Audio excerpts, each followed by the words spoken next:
A serious impediment to nationalism appears to be that the internationalists have defined the terms of conversation. If change is to occur peacefully, then conversation must be had. This is like playing a game of chess where your opponent has set the rules and can change them to his advantage. There do appear to be some solutions. Some people have defined terms that we can use and that they must use. Morgoth's hatchling is an example, but there are others.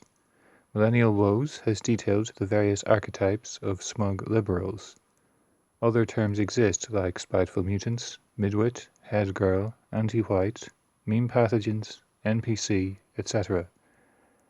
Just as a leftist can accuse you of racism and then the conversation ends and you are left bogged down proving that you are not a racist before you can proceed, so we can deploy the same tactic with our terms. We can make them do the running, make them try to figure out what these terms mean, and make them demonstrate that they are not those things. Academic Agent has suggested not engaging with the left at all. If they want to engage, then make them come to us, make them fight in our backyard. Let them cross no man's land and come under the muzzles of our Maxim guns. Semiogog is going even further and investigating language as non-verbal. If we can communicate at an even more fundamental level than speech, then maybe we gain an advantage.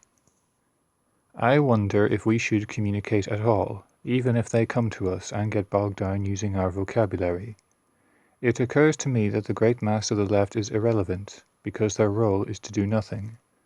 They are the passengers on an ocean liner. It is the bridge and the engine room crew that matters to our heading and speed. To explain, the left have adopted a mindset of narrow focus. They focus on the pixel at the expense of the image, the exception at the expense of the rule. For example, in a debate a few years ago with Lauren Southern, Destiny, and others, Destiny disputed that the left was ascendant in America because there was a Republican House, Senate, and White House at that time. That was the focus, and this came at the expense of the extent to which the Republican Party agrees with the left. The fact that the House, Senate, and White House balance on a knife edge, the left-leaning trajectory of Hollywood, media, education and commerce, etc. These trajectories clearly demonstrate left-wing ascendancy, but the general trend was excluded in favor of specific exceptions. What is the effect of holding that mindset? It provides an excuse not to do anything. If Lauren is correct and the left is taking over American culture, then there is something to do, and some will do it. If, however, the left is not taking over, then there is no need to do anything, and nobody will.